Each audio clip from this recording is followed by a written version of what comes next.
13장 말씀입니다. 이제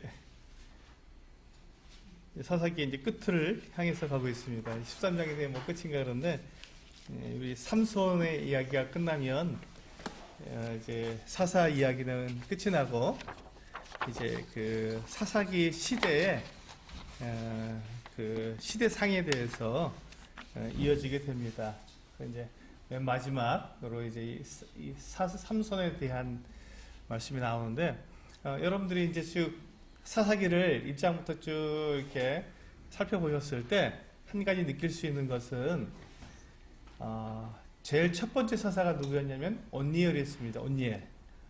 온니엘은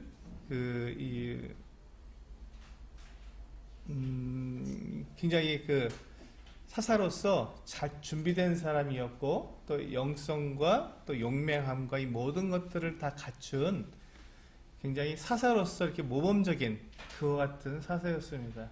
그리고 지금 계속해서 이어지는 사사들의 면면을 보게 되면 계속 점점 어떻게 됩니까? 그와 같은 사사로서의 그 이 자질이 점점 더 약해져가는 그 기준이 점점 낮아지는 것 같은 느낌이 듭니다. 그리고 맨 마지막에 삼손에 와서 보았을 때 삼손이 과연 사사인가 할 정도로 삼손의 모습은 굉장히 그 세속적이었고 어떻게 보면 타락한 모습일 수도 있습니다.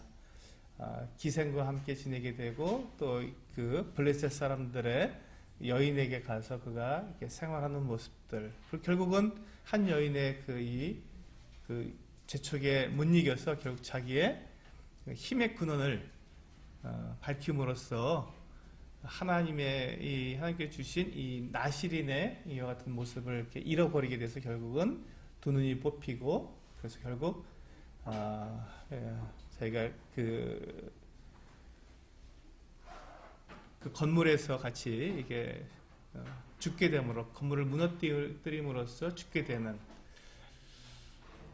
물론 이 삼손이 대단히 참 어떻게 보면 우리가 생각하는 것 이상으로 그의 면면을 살펴보면 굉장히 그 하나님을 향한 마음과 또 그 이스라엘 백성들을 사랑하는 마음은 있었지만 그가 가지고 있던 그 힘, 그 능력, 이 모든 것들을 통해서 그가 어떻게 보면 좀 더 교만했지 않았는가 하는 생각을 가질 정도의 그 같은 인물이었던 것이 사실입니다. 그러다 보니까 지금 우리가 맨 마지막 이제 우리가 사무엘로 넘어가기 전에 이제 이 사사인 이 삼손을 우리가 대하게 되는데 이 삼손의 면모는 오히려 온니엘과 비교했을 때 대단히 차이가 나는 그 같은 사사다는 것을 우리가 생각해 볼 수가 있겠습니다. 그래서 오늘 이제 사사기 13장에서는 이 삼손이 어떻게 태어나는가에 대한 탄생에 대한 삼손의 이 출생에 대한 말씀을 하시고 있습니다. 그러면서 우리가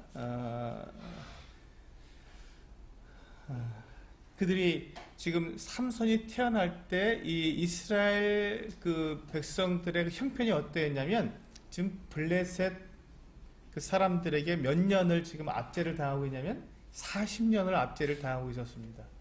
이건 대단한 거예요. 40년이라 그러면 한 왕, 그렇죠? 다윗 왕도 40년을 다스렸고요. 또 솔로몬 왕도 40년을 다스렸습니다. 일반적으로 한 40년을 다스리면 선왕이 굉장히 잘 다스렸을 때, 그리고 또 이제 하나님께서 그를 복 주셨을 때 다스릴 수 있는 한 세대라고 보통 이야기를 하죠. 한 세대를 보통 40년 정도를 잡는데 한 세대 동안 사사가 일어나지 않았고 한 세대 동안 완전히 이 블레셋이라고 하는 이방 민족에게 이 이스라엘 그 백성들이 압제를 당하는 그 같은 참으로 불쌍하고 좀 기가 막힌 그 같은 상황 속에 있었습니다. 그런 상황에서 이제 하나님께서 이 마노아라고 하는 이 그 단지파 사람에게 하나님께서 이 하나님의 사람을 보내셔서 천사를 보내셔서 마노아의 가족에 아이를 주겠다고 하는데 이 마노아의 아내가 임신을 하지 못했죠. 그래서 아이를 낳을 수가 없었었는데 이 아이를 낳지 못하는 이 마노아의 그 아내에게 내가 아들을 낳을 것이고 그 아들이 어떤 사람이냐면 7절을 보실까요? 13장 7절을 보시면 같이 읽어보시겠습니다. 시작. 그가 내게 이르기를 보라 내가 임신하여 아들을 낳으리니 이제 포도주와 독주를 마시지 말며 어떤 부정한 것도 먹지 말라. 이 아이는 태에서 나서 그가 죽는 날까지 하나님께 바쳐진 나실인이 됨이라 하더이다 하니라. 여기 보시면 이제 이 삼손의 출생의 비밀이 여기 있습니다. 우리 드라마에만 출생의 비밀이 있는 것이 아니라 이게 이 성경에서도 이 출생의 비밀이 나오는데요. 이 삼손은 어떠한 사람이었냐면 하나님께서 이미 지정하셨습니다. 어떤 사람으로 지정하셨다고요? 나실인으로 그렇습니다. 나실인으로 지정하셨습니다. 나실인이 과연 무슨 뜻이냐면 7절에 나와 있는 그대로입니다. 이 아이는 태에서부터 그가 죽는 날까지 어떤 사람이라고요? 하나님께 바쳐진 사람이다. 이게 나실입니다. 하나님께 바쳐진 사람. 이 하나님께 바쳐진 사람이라는 뜻이 나실인인데 이 나실인은 이렇게 지금 삼손처럼 나면서부터 하나님께 바쳐진 사람이 있습니다. 다음 사사도 하나님께 바쳐졌죠. 나면서부터 사무엘은 사무엘의 어머니 한나로부터 아예 태어날 때부터 내가 이 아이를 나에게 이 아들을 주신다면 그 아이를 하나님께 그 아이의 평생을 드리겠습니다 하고 하나님께 엄마가 서원을 함으로써 나면서부터 나실인이 되었던 사람이 사무엘입니다. 그런데 삼손은 아주 특이한 사람이었어요. 부모님에 의해서 드려진 것도 아니고 자기 스스로 자기를 서원해서 드린 것도 아니고 하나님께서 아예 그를 택하셔서 너는 나실인으로 태어날 것이다. 처음부터 태에서부터 하나님께서 그를 특별히 부르셨고 특별히 그에게 하나님께 역사하셔서 그는 나실인으로 태어난 사람이었습니다.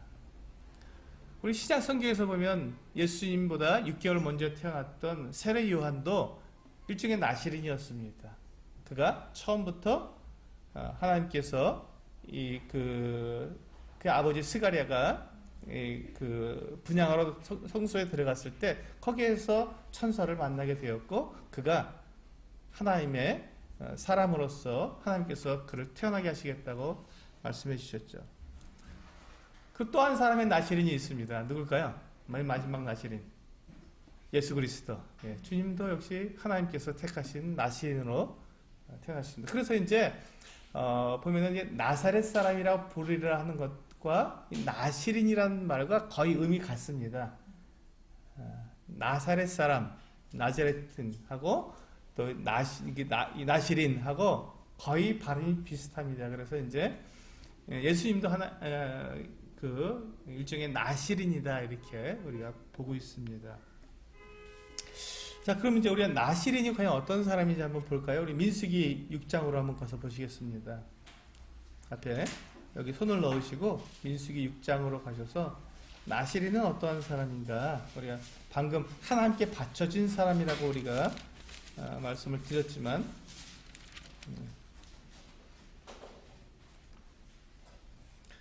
6장 1절만 먼저 한번 읽어볼까요? 민수기 6장 1절 시작. 여호와께서 모세에게 말씀하여 이르시되 이스라엘 자손에게 전하여 그들에게 이르라. 남자나 여자가 특별한 서원 곧 나실인의 서원을 하고 자기 몸을 구별하여 여호와께 드리려고 하면. 자기 보시면 그러니까 우리가 꼭 태어나면서부터 평생을 나실인으로 드리는 사람이 있는가 하면 그렇지 않고 일정한 기간을 나실인의 사역을 할 수도 있었습니다.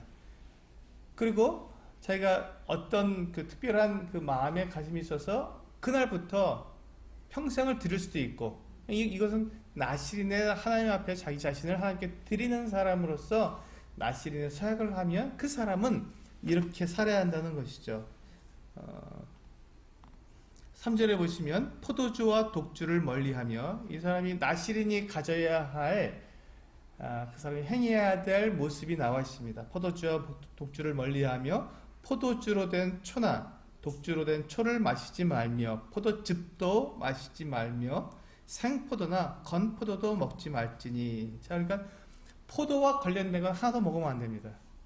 생포도도 안 되고 건포도도 안 되고 네, 아예 포도는 근처도 가서도 안 됩니다. 이게 나시린이죠.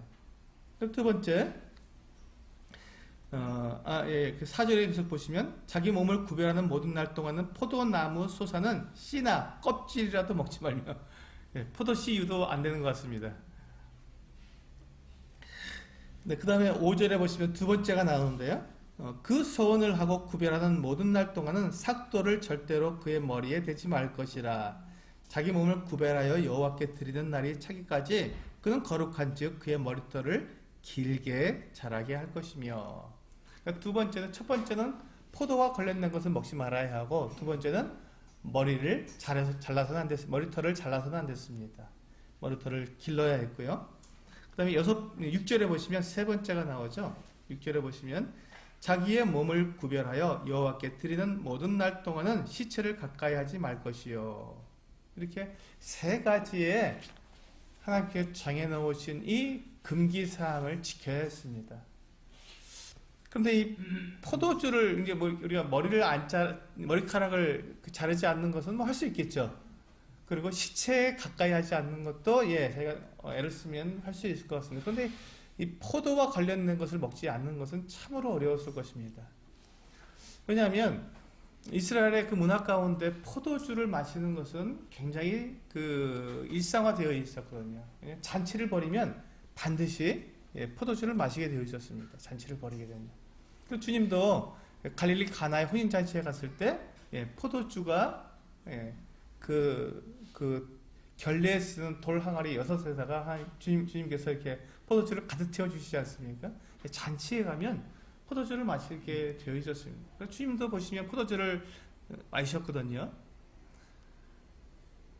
그러니까 그래서 이제 바리새인이나 그 율법사들이 주님을 이렇게 송사하기를, 보라, 먹기를 즐거워하고 포도주를 즐기는 사람이다. 먹기를 좋아하고 포도주를 즐기는 사람이다. 이렇게 송사를 할 정도였습니다. 그러니까 이 포도주를 이스라엘 사람들의 자기 일상생활에서 포도를 먹지도 않고 포도주를 마시지도 않는 것은 쉽지는 않은 일이었습니다. 그러니까 그것을 통해서 우리가 포도주를 마시지 않는 이 모습을 보면 그 사람이 지금 특별한 소원을 하고 있구나 하는 것을 금방 알 수 있는 그와 같은 모습이었던 것 같습니다.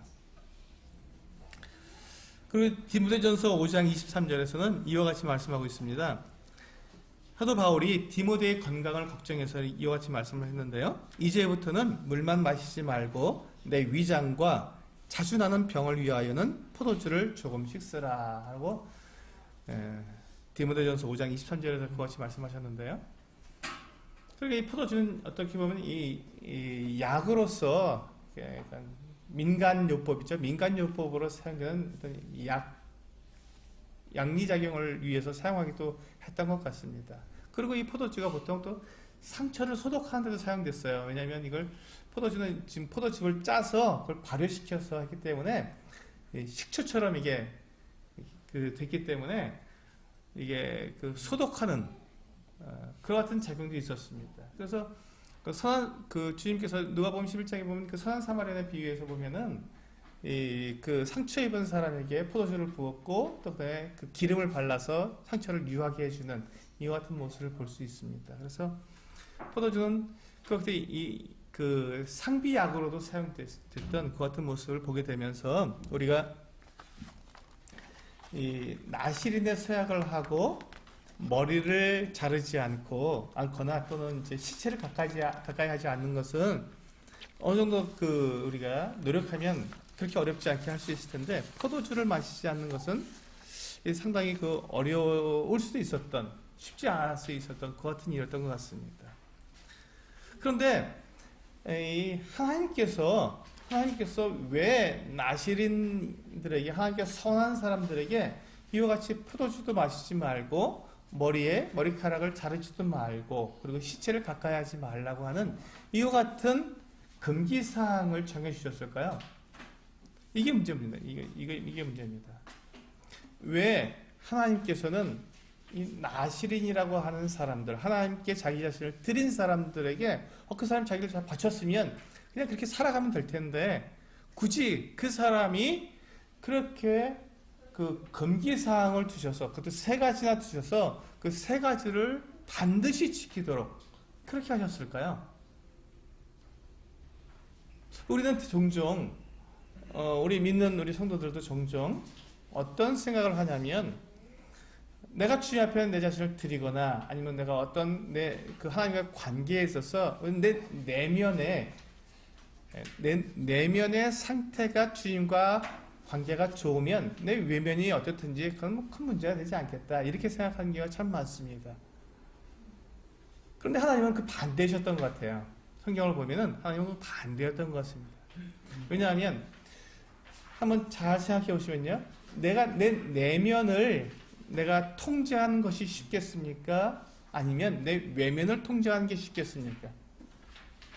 내 겉의 행동을 통제하는 게 쉽겠습니까? 아니면 내 안에 내 마음을 정말 바르게 갖고 깨끗한 그 삶을 살도록 통제하는 게 쉽겠습니까? 둘 중에 어떤 게 더 쉬울까요? 내면이 쉬울까요? 외면이 쉬울까요? 응? 그렇죠. 외면이 쉽죠. 외면이 쉽습니다.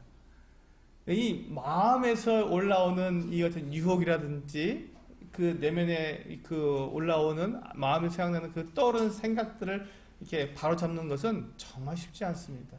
그리고 내면은 다른 사람들에게 보이지 않기 때문에 우리는 얼마든지 가릴 수 있어요. 그래서 내면보다는 외면이 훨씬 더 통제하기가 쉽습니다. 그래서 우리는 이제 종종 어떻게 말하냐면, 우리 그 외식하지 말라. 그래서 이제 우리가 외면보다는 내면이 더 중요하다라고 맞습니다. 내면이 대단히 중요합니다.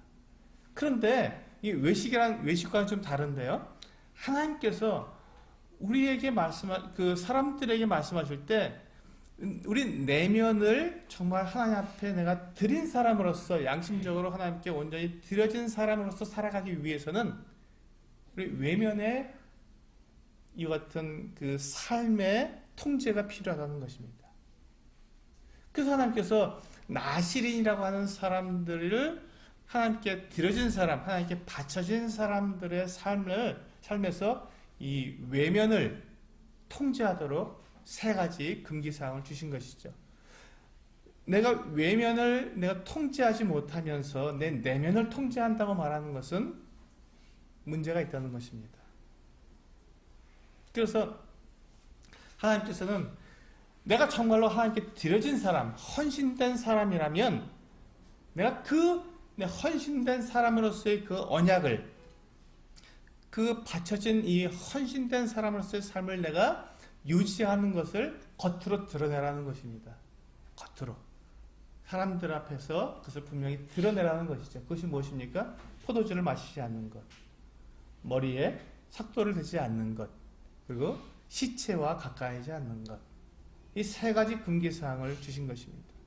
뭐 오늘날 우리도 우리 그 형제님들 같은 경우에는 뭐 회식 자리에 가서 술을 마시지 않으면 이 사람 독실한 그리스도인에 이렇게 인정을 받는 것이 사실입니다.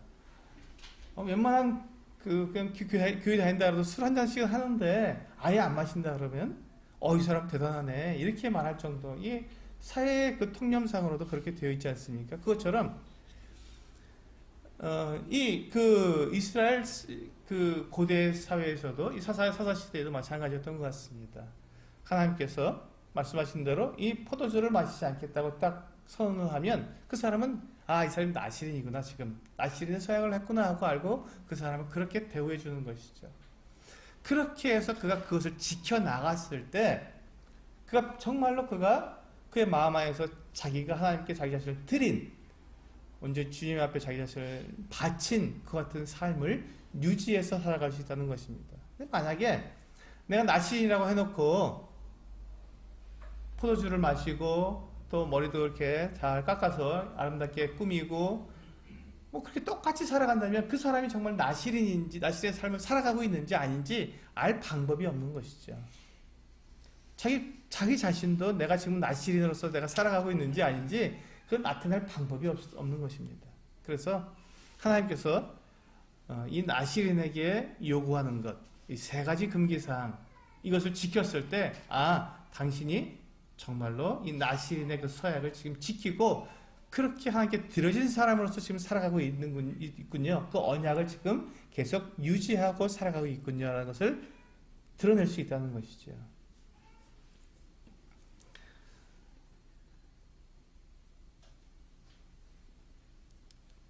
저는 이것이 순종이라고 저는 믿습니다. 우리가 하나님 앞에 내가 어떤 약속을 하고 하나님께 어떤 그 서약을 했을 때 그 서약을 지켜나가는 그 같은 모습들이 나와 하나님과의 관계 그거에서만 끝나는 것이 아니라 그것이 드러나게 되고 그것을 그 겉으로 드러난 그 외면에서 그것이 하나씩 정확하게 지켜져 나갈 때 내 내면의 하나님과 이 약속한 것들이 지켜져 나갈 수 있다는 것이지요. 그래서 이것이 하나의 순종이라고 저는 생각합니다. 그래서 오늘 이 13장의 제목을 그 주제를 말씀드리지 않았는데요. 이 13장의 주제는 순종은 헌신을 끝까지 이루는 것이다. 이렇게 말씀을 드릴 수 있습니다. 오늘 이 본문 내용보다는 사사기 13장에 나와 있는 본문 전체 내용보다는 지금 삼손을 나실인으로 부르신 하나님의 마음, 나실인에 대한 하나님의 그 마음, 나실인이 어떠한 삶을 살아가는 것인가를 저는 말씀을 드리고 싶습니다. 오늘은. 그래서 이 나실인으로서의 이 삼손, 그리고 나실인으로서의 우리 그리스도인, 사실은 우리 그리스도인들도 지금 나실인들입니다. 엄밀한 의미에서 보면 우리도 나실인입니다. 제가 그 말씀을 나중에 드리겠습니다. 그런데 우리가 지금 나실인의 서약을 한 이 삼손이 어떻게 됐습니까? 나실인의 서약을 계속 지켰습니까? 예, 실패했거든요. 실패한 모습들을 보게 됩니다. 근데 거기에서 우리는 순종이란 이 하나님께 내가 서약한 이 헌신의 그 약속을 끝까지 이루는 것, 그것이 바로 순종이다라고 말씀을 드리는 것입니다. 우리 예레미야서 35장을 한번 열어보시기 바랍니다. 예레미야 35장에 보시면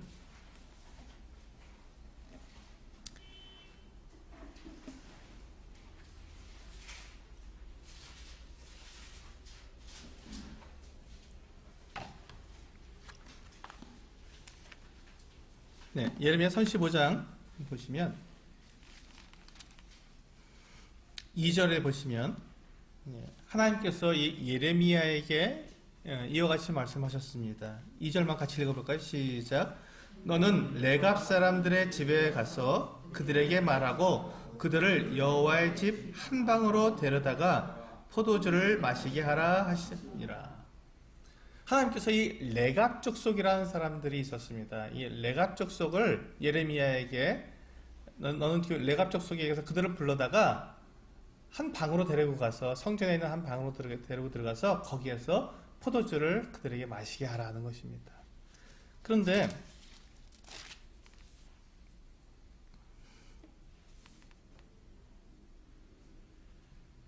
6절을 보시면 6절, 7절, 10절까지 읽어보겠습니다. 10절까지 6절부터 10절까지 같이 한번 읽어보시겠습니다. 시작. 그들이 이르되 우리는 포도주를 마시지 아니하겠노라. 레갑의 아들 우리 선조 요나답이 우리에게 명령하여 이르기를 너희와 너희 자손은 영원히 포도주를 마시지 말며 너희가 집도 짓지 말며 파종도 하지 말며 포도원을 소유하지도 말고 너희는 평생 동안 장막에 살아라. 너희가 머물러 사는 땅에서 너희 생명이 길리라 하였으므로 우리가 레갑의 아들 우리 선조 요나답이 우리에게 명령한 모든 말을 순종하여 우리와 우리 아내가 우리 자녀가 평생 동안 포도주를 마시지 아니하며 살 집도 짓지 아니하며 포도원이나 밭이나 종자도 가지지 아니하고 장막에 살면서 우리 선조 요나답이 우리에게 명령한 대로 다 지켜 행하였노라. 여기 보시면 레갑 족속은 아마 이 이스라엘 그 족속이 아니었던 것 같습니다. 레갑 족속에 대해서 자세히 나와 있지 않은데 이 사람들은 마치 그 우리 여부수 족속 아시죠? 그 예루살렘 바로 위에 살던 여부수 족속처럼 그들이 여호수아를 속였지 않습니까? 멀리서 왔던 것처럼 이렇게 빵에 곰팡이가 피고 뭐 옷도 다 낡고 막 이런 상태로 와서 우리가 먼 데서 왔는데 우리가 약조를 맺어서 서로를 이게 죽이지 않기로 합시다. 이렇게 약조를 맺었습니다. 근데 알고 보니까 예루살렘 바로 옆에 있는 동네의 사람들이었어요. 근데 여호와의 이름으로 언약을 맺었기 때문에 그 여부 족속을 죽이지 못하고 그들을 이 이스라엘 지파들 가운데서 살도록 그렇게 해주었습니다. 그것처럼 이 레갑 족속도 아마 그런 부족 중에 한 족속 같았습니다. 근데 이 레갑의 아들 요나답이 굉장히 지혜로운 그 유언을 남긴 것이죠. 예, 자기 그 후손들에게 너희는 이렇게 살아라. 그럼 너희가 아마 쫓겨나지 않을 것이다. 이 이스라엘 족속들에게서 미움을 사지 않고 살 수 있을 것이다. 그것이 뭐였냐면 포도주를 마시지 말아라. 그리고 포도원도 가지지 말고 집도 짓지 말고 그냥 장막에 살아라. 떠돌이처럼. 그러면 이스라엘 백성들이 봤을 때 그들은 아무런 해가 없거든요. 이스라엘 사람들이 땅을 가지고 있는데 그 땅을 빼앗아간 것도 아니고 포도원을 지어서 자기들이 부자로 사는 것도 아니고 뭐 그냥 떠돌이처럼 살고 있으니까 그냥 있어도 아무 상관이 없는 거예요. 그렇게 하면은 그들이 멸족당하지 않고 이스라엘이 너무 무서우니까 그 가나안 지파들을 다 이렇게 멸족시킬 때 그들도 멸족당할 수 있었지만 그렇게 그들이 포도주도 마시지 않고 아무 재산도 갖지 않고 그렇게 했을 때 그들이 이 이스라엘 사람들에게 전혀 해가 되지 않으니까 그들을 죽일 이유가 없죠. 그리고 이스라엘 사람들이 필요하면 거기 종노릇을 해주니까 그냥 두고 그들이 거기서 살 수 있었다는 것입니다. 근데 이때 그 아들 요나답이 그들에게 후손들에게 너희가 포도주를 마시지 말라 그랬는데 그것을 그들이 지켰다는 것이죠. 그래서 여기 보시면 8절에 보시면 우리가 레갑의 아들 우리 손주 요나답이 우리에게 명령한 모든 말을 순종하여 모든 말을 순종하여 우리와 그리고 우리 아내와 자녀가 평생 동안 포도주를 마시지 아니하며 이렇게 되어 있습니다. 여기 보시면 남편도 포도주를 마시지 않았고 그 아내도 마시지 않았고 그리고 그 자녀들도 마시지 않았다. 온 가족이 완전히 이 하나님의 그 조상 요나답의 그 명령에 완전히 순종했던 모습을 볼 수 있습니다. 그들이 그렇게 했을 때 산다는 것이죠. 근데 그것을 지킨 것입니다. 그런데 이 모습을 지금 누가 이렇게 하셨냐면 하나님께서 이 레갑 족속을 아셨어요. 그래서 예레미야에게 레갑 족속을 불러다가 그 여호와의 집, 이 성전에 데리고 가서 거기에서 한 방에서 포도주를 마시게 해 보라는 것입니다. 그렇게 했더니 이 사람들이 어떻게 했다고요? 지금 예레미야는 선지자예요. 이 사람이 하는 말은 백성들은 거의 다 따라야 되는 거거든요. 근데 이 선지자가 데려다가 자 포도주를 마시라 했는데 그것도 성전에서 선지자가 하는 말인데도 그것을 단호하게 거절하는 우린 마시지 않습니다. 딱 거절하는 거예요. 왜? 우리 선조 요나답이 이렇게 우리에게 명령한 것을 지켰기 때문에 마시지 않겠습니다 하고 딱 거절하는 것이었습니다. 그때 이 하나님께서 이 예레미야에게 하시는 말씀이 3번을 반복해서 이 말씀을 하십니다.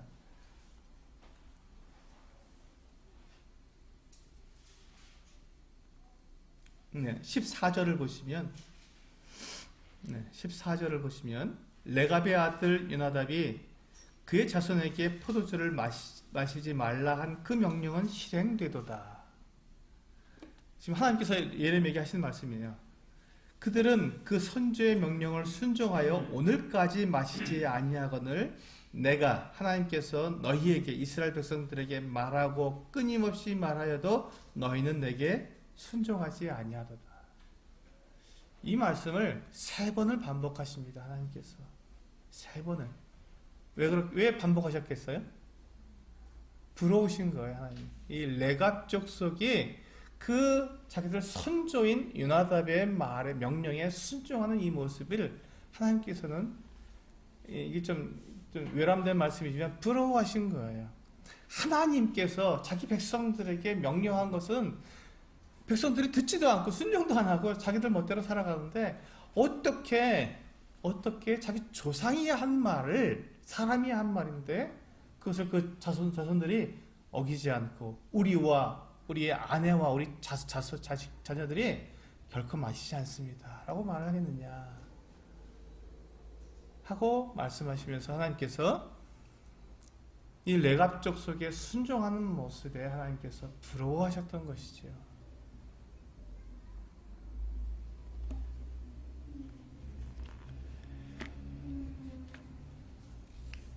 우리가 이 말씀을 보면 하나님께서는 우리가 하나님의 이 말씀에 순종하기를 그렇게 원하신다는 것을 알 수 있습니다.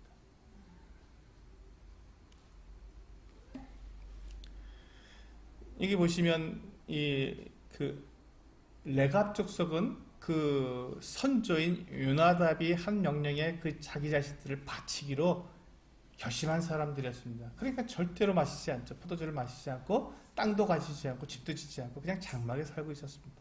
평생을. 그럼 이 나시리는요? 나시리는 어떤 사람이었죠? 똑같이 하나님께 자기 자신을 드린 사람, 바친 사람이었습니다. 어떤 사람은 어떤 일정한 기간, 일주일이든 한 달이든 1년이든 바쳤겠지만 이 삼손과 같은 사람 또는 사무엘과 같은 사람은 평생을 하나님께 드렸습니다. 마치 이 레갑족속처럼 말이죠. 그런데 그렇게 하나님께 헌신을 했으면 하나님께 자신을 헌신을 했으면 어떻게 해야 된다고요? 그것을 끝까지 지켜야 한다는 것, 끝까지 그 헌신을 이루어야 한다는 것입니다. 그것이 순종이죠. 그것이 순종입니다. 지금 레갑족속이 한 것처럼 끝까지 그것을 이루어야 순종이라는 것입니다. 나시린처럼. 그렇다면 우리는 어떻습니까? 지금 이 예수 그리스도를 믿고 거듭난 그리스도인들은 어떻습니까? 우리는 어떤 헌신을 했죠? 우리는 어떤 헌신을 했습니까? 우리는 이것을 잊지 말아야 합니다. 우리도 나시린처럼 하나님께 우리 자신을 헌신한 사람들입니다. 근데 우리가 내가 언제 헌신했지? 이렇게 생각하시는 분들이 있는데 그렇지 않습니다. 처음부터 우리는 헌신한 사람들입니다.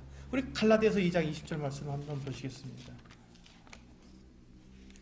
갈라디아 2장 20절.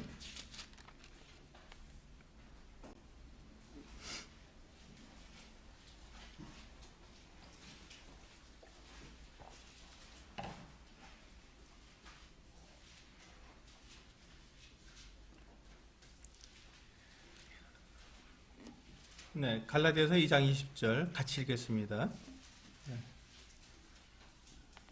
304쪽. 시작. 내가 그리스도와 함께 십자가에 못 박혔나니 그런즉 이제는 내가 사는 것이 아니요 오직 내 안에 그리스도께서 사시는 것이라. 이제 내가 육체 가운데 사는 것은 나를 사랑하사 나를 위하여 자기 자신을 버리신 하나님의 아들을 믿는 믿음 안에서 사는 것이라. 우리는 예수 그리스도를 믿을 때 예수 그리스도를 나의 주인으로 모셔드렸습니다. 내가 주인이 아니고 예수 그리스도가 나의 주인이시라고 우리는 나의 주인으로, 나의 주님으로, 주로 우리는 모셔드렸습니다. 또한 예수 그리스도를 하나님으로, 나의 하나님으로 우리는 모셔드렸습니다. 그 말은 내가 더 이상 나의 주인이 아니고 내 주인은 예수 그리스도 당신이십니다라고 고백했다면 그것이 바로 무엇입니까? 내가 예수 그리스도께 헌신했다는 말입니다. 나를 드렸다. 그래서 지금 갈라디아서 2장 20절에서 그렇게 말씀하고 있지 않습니까? 그런즉 이제는 내가 사는 것이 아니다. 내가 사는 것이 아니라 오직 내 안에 그리스도께서 사신, 그분이 주인 되셨으니까 내 안에 주인으로 들어와 계시기 때문에 그분이 사시는 것이다. 나는 그분께 나를 드린 것이죠. 내 몸을 드렸습니다. 나의 주인이 되어 주십시오. 그걸 영접했기 때문에 예수님께서 나의 주인이 되어서 내 안에 들어오셨다는 것은 내가 그분께 나를 헌신했다는 말입니다. 바쳤다는 것이죠. 그러니까 우리는 신약시대의 나시린입니다. 그래서 이제 내가 육체 가운데 사는 것은 나를 사랑하사 나를 위하여 자기 자신을 버리신 하나님의 아들을 믿는 믿음 안에서 사는 것이다. 그렇죠? 내가 이 땅에서 내가 살아가는 그 삶 자체가 바로 내가 그분을 믿는 믿음 안에서, 그분이 나의 주님이시여 나의 하나님을 믿는 믿음 안에 살아가는 거기 때문에 우리는 내가 나를 나시린으로 하나님께 바친 사람들이라는 것입니다. 예수 그리스도께 바친 사람입니다. 만약에 우리가 이런 고백을 예수 그리스도를 나의 주님으로 나의 주인으로 내가 모시겠다고 고백을 하지 않았다면 그분은 구원받은 사람이 아니죠. 그분은 구원받은 사람이 아닙니다. 내가 나의 주인이고 주님은 나의 주인이 아닙니다라고 말한다면 그 사람은 구원받은 사람이 아닙니다.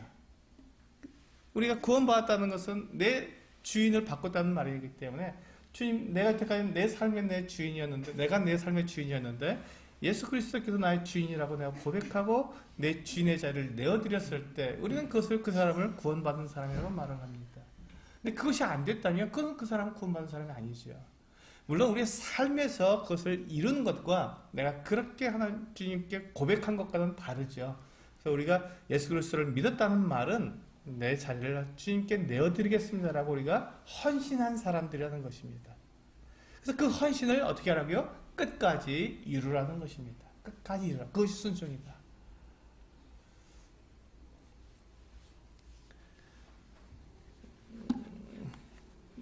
제가 이 믿음과 순종은 불가분리의 관계에 있다. 나눌 수 없는 관계다. 동전의 양면과 같다고 말씀을 드렸습니다. 근데 이 믿음의 시작은 그것을 인정하는 것입니다. 하나님께서 예수 그리스도께서 나의 주인이시다라고 내가 인정하는 것, 그것이 믿음의 시작입니다.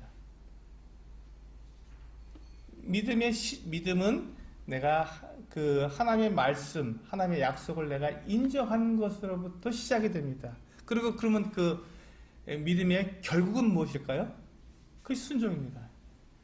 내가 예수 그리스도께서 나를 위해서 죽으시고 나의 주인이 되어주셨다는 그것을 내가 인정하는 순간 나는 믿음이 시작된 것입니다. 그리고 그 믿음이 시작되어서 그 믿음이 자라서 그 결국이 뭐가 된다고요? 순종이 되는 것이죠. 내가 내 자신을 완전히 주님께 다 내어드릴 수 있을 때, 온전하게 내어드릴 수 있을 때 그것이 믿음의 완성이 되겠죠. 그래서 우리는 지금 우리가 인정에서부터 순종으로 나아가는 그 과정 가운데 우리가 있습니다. 이 신앙생활이라는 것이 바로 그것이죠. 내가 주님을 인정하고 받아들였을 때 그때부터 믿음이 시작되었고 이제 그 주님을 경험하여 나아가는 동안 내가 계속해서 내 자신을 하나님께 순종해 나아갈 때 그래서 온전한 순종이 완전히 될 때가 믿음의 완성이 되는 것이겠죠. 그때면 우리는 주님 나라 가 있겠죠. 완전한 순종은 주님 나라에서 우리가 이루어질 것입니다. 이 땅에서는 우리는 그 인정과 완전한 순종 그 사이에서 우리가 지금 신앙생활을 하고 있는 것입니다. 우리 레갑 족속은 어떻게 했다고요? 자기 조상의 명령을 정말 철저하게 그 남편과 아내와 자녀들이 완전하게 순종을 했습니다. 하나님은 그것을 부러워하셨습니다. 그리고 이스라엘 백성들에게 너희도 그렇게 순종해라 하고 주님께서 말씀해 주셨습니다. 그리고는 지금 이제 우리가 읽고 있는 이 사사기 13장에서 보시면 사사기 13장으로 돌아와 보시면요. 계속해서 이제 마노아와 마노아의 아내가 하나님의 사람에게 묻습니다. 우리가 도대체 이 아이를 어떻게 키워야 되는지 잘 모르겠습니다. 나시린다고 하셨는데 그러면 우리가 도대체 어떻게 해야 합니까? 라고 궁금해서 물었습니다. 그랬더니 하나님의 사자가 계속해서 말씀하고 있죠. 13절부터 우리 사사기 13장 13절부터 보시면 여호와의 사자가 마노아에게 이르되 내가 여인에게 말한 것들을 그가 다 삼가서 포도나무의 소산을 먹지 말며 포도주와 독주를 마시지 말며 어떤 부정한 것도 먹지 말고 내가 그에게 명령한 것은 다 지킬 것이니라 하니라. 그렇죠? 다 지키라는 것입니다. 하나님께서 명령한 것을. 이것이 순종입니다. 이것은 지금 이 마노아의 부인도 마노아의 그 아내도 지켜야 할 내용이겠죠.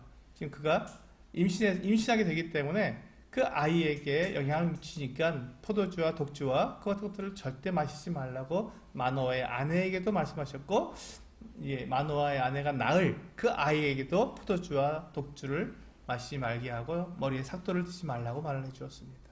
이것을 그대로 지키라는 것입니다. 하나님께서 이 마노아의 그 부부에게 요구하신 것은 그것입니다. 나실인의 그 삶을 이 아이가 살 수 있도록 그대로 지켜라, 온전하게 지켜라 하고 말씀하신 것입니다. 그렇습니다. 우리가 잘 알지 못할 때는 우리가 하나님께 묻습니다.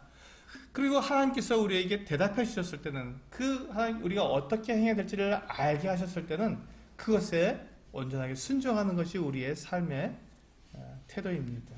그것이 순종하는 삶이죠. 그래서 우리가 때때로 우리의 내면을, 우리 그리스도인들이 우리의 내면을 너무 중요시 여긴 나머지 우리의 외면, 우리의 겉으로 분명히 드러내서 해야 될 이와 같은 일들에 대해서 우리가 종종 외면하는 경우가 있는데, 하나님은 그것을 원치 않으신다는 것입니다. 내 내면이 하나님과 가까이 하고 하나님과 친밀한 관계를 맺는다면 하나님께서 하신 명령들을 우리가 반드시 지켜야 한다는 것이죠. 그래야 하나님과 가까운 것이지, 내가 내 삶은 마음대로 살면서 하나님과 나는 가깝습니다 말하는 것은 그것이야말로 어불성설이죠. 말도 되지 않는 말입니다. 내가 내 아내를 사랑한다고 말하면서 내가 다른 여자에게 내가 눈을 돌리고 있으면 어떻습니까? 이게 정말 사랑하는 겁니까? 아니죠. 내가 내 아내를 사랑한다고 말하면 그 사랑하는 그 모습을 겉으로 드러내야 하는 것입니다. 그래야 그 사랑이 진정성이 있는 것이지, 겉으로는 마음대로 하면서 속은 난 내 안에서는 당신 사랑하는 거에 난 변치 않아라고 아무리 말해야 아무 소용없는 것이지 않습니까? 똑같습니다. 하나님과도 마찬가지죠. 그 순종은 헌신을 끝까지 지키는 것입니다. 내가 하나님께 헌신하기로 했으면, 내가 하나님을, 예수 그리스도를 나의 구주로, 나의 주님으로 내가 영접했으면 그것을 끝까지 지켜야 한다는 것입니다. 그것이 우리에게 이루어지지 않을 때 우리는 고통하게 되고 내 삶을 많은 그 어려움들이 오게 될 것입니다. 주님께서 말씀하신 것처럼 그 모든 것들을 우리가 나실인처럼 그리스도인으로서의 주님을 내 주인으로 영접한 그 어떤 모든 것들을 내 삶에서 그대로 드러내 지켰을 때 우리는 하나님과 친밀한 그 어떤 그리스도인으로서 성장해 나갈 것입니다. 네, 오늘은 여기까지 하고 기도하고 마치도록 하겠습니다.